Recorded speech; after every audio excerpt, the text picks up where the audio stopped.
Steve said Lance and Garoppolo can coexist for another year. And he said basically like, look, I mean, they did it last year. Trey doesn't have a toxic personality. Jimmy doesn't have a toxic personality. Joe and Steve did it for like 6 years. And he said, frankly, it brought out the best in me. I think it brought out the best in Joe. The drama really wasn't that dramatic, and it brought out the best in both of them. He clearly said, look, I mean, it's a tough situation for Trey one way or another. If Jimmy's on the team, if he's not on the team, if he comes out and he's not winning, it's going to be bad for Trey. So, I mean, he felt like, it can be done. And Jed said it too, right? Like they did it with Joe and Steve. I kind of disagree with Steve, but the fact that all these people that are very close to Jed saying it can be done makes me think it will be done. Right. I see. I had two things with this. One, I always remain steadfast that it can work. It's just going to be a risk in terms of division and just more awkwardness. So while I think I feel fairly confident that the locker room will be okay, even if Lance starts messing up. Because basically what Young was saying is like, hey, what does it matter about Jimmy? If Trey's the one who's playing poorly and being a cause for losses, then he's already going to have pressure on to him. And Jimmy thinks is just going to add another layer. But ultimately, that core of him playing poorly, that's the one that's really going to hit him. So I think ultimately, yeah, the existing it can work. I think that locker room is built and strong enough to work. But the second part is what Steve talks about, Joe, my time, and same thing with York that I have a problem with is these aren't apples to apples comparisons. I mean, one guy, you're supplanting a dude who was already proven for years and was elite.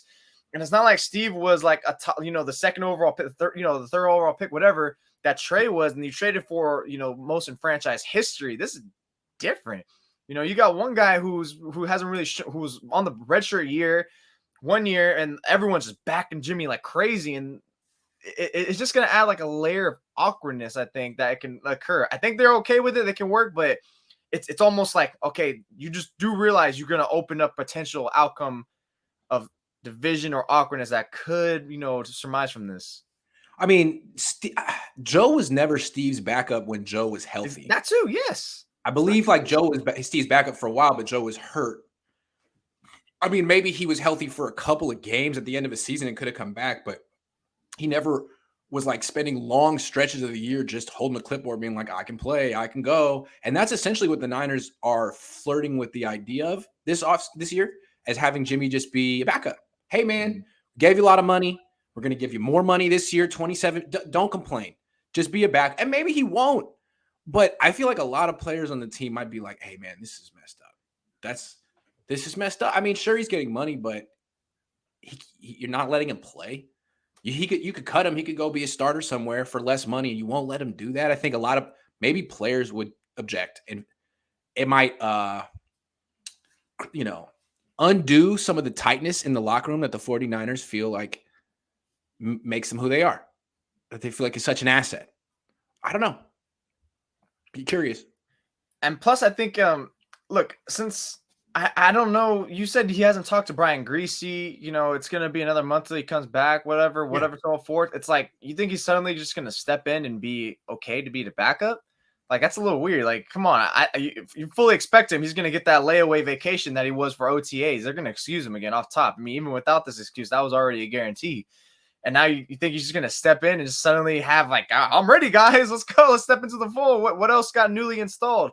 Look, I think ultimately the only way that this starts to be extremely awkward is if, God forbid, Trey gets hurt, misses a little bit of time, and Jimmy is on the roster and you play Jimmy, that's when it's going to start. That's when I really think the division is going to step in, and especially if they win a game, just the first game, like say they're like 2-4, whatever, 3-3, and Trey's not playing well, and then, Trey misses 2 games on a 2-game winning streak, and now, all right, Trey's healthy, and it's like, well, now what do you do? What do you do? You have the reverse of Colin Kaepernick, Alex Smith here.